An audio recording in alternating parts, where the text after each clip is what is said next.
Juste après le mariage de son fils, sa belle-mère fixe sa belle-fille d'un air vicieux. Grace pensait que sa belle-mère ne l'aimait pas. Mais le soir, alors qu'il se marie, sa belle-mère réapparaît et effraie Grace. Elle les avertit de sortir. Elle leur dit de sortir. Mais que peuvent-ils faire d'autre au milieu de la nuit quand ils ne dorment pas? Alex lui explique qu'ils ont commencé comme une famille de jeux de société, et que chacun doit jouer à un vrai jeu avant de pouvoir entrer dans la famille. Grace pensait qu'il serait facile de jouer à un jeu et n'a pas pris la chose au sérieux. Mais Alex avait l'air aussi sombre que s'il avait perdu sa femme.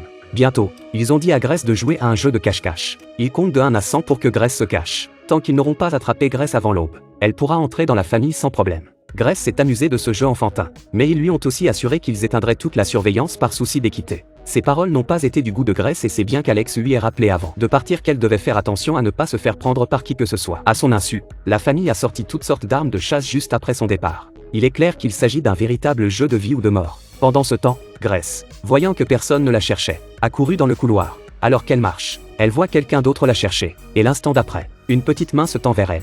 Heureusement, c'était son Alex qui ne supportait pas de lui faire du mal et qui était prêt à la laisser partir. Cette femme s'est mariée le jour et a tué les 6 membres de la famille de son mari la nuit. Mais la police ne l'a pas blâmée et l'a laissé hériter d'une fortune d'1 milliard de dollars. Il s'avère que la famille a proposé de jouer à un jeu le soir du mariage. Mais Grace n'a pas réalisé que les armes qu'ils utilisaient étaient réelles. Alors que Grace se cachait, une des nounous a été accidentellement abattue par Daniel. Ce n'est qu'en voyant cela que Grace a compris que la famille était psychopathe. Heureusement, Alex l'aime tellement qu'il lui fait enfiler ses baskets et lui montre comment s'échapper par le balcon de la cuisine.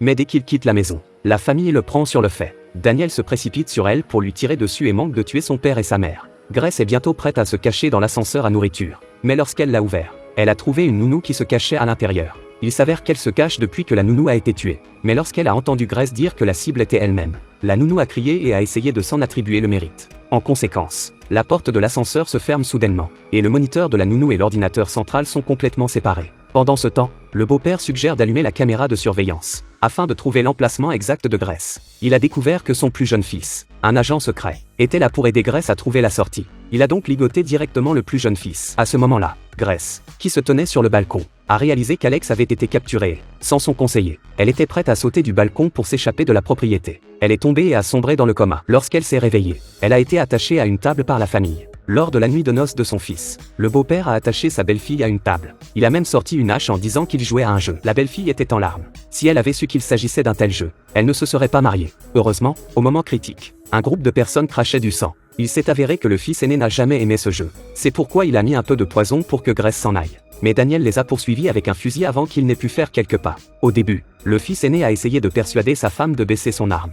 Mais l'instant d'après, elle l'a abattu. En voyant son frère aîné se faire tuer, l'univers intérieur de Grace a complètement explosé et elle a foncé pour s'emparer de l'arme de Daniel. Mais au moment de tirer, elle s'est rendue compte qu'elle n'avait plus de balles. Quand Alex s'est précipité, il a vu Grace tuer sa propre famille. Il n'arrive pas à croire à quel point Grace est diabolique. Cette fois, Alex n'allait pas la laisser partir et la famille l'a attachée à une table pour un rituel mystique. Mais juste à temps, la famille se rend compte que c'est l'aube, que la chasse est terminée et qu'ils semblent avoir peur de la lumière du soleil. Avant que Grace ne puisse réagir, la famille explose sur place et meurt dans la seconde qui suit. En fait, la richesse que la famille a obtenue était un pacte avec le diable. Chaque nouvel arrivant dans la famille doit terminer un jeu. En cas d'échec, toute la famille meurt. À la fin de l'histoire, Grace brûle le château. Je pense qu'elle seule sait ce que c'est que de mourir et de renaître. Ce film nous dit que les femmes sont faibles. Mais la faiblesse ne devrait pas être votre nom. Quand les problèmes du mariage et de la vie approchent. Êtes-vous prêts? À la prochaine fois.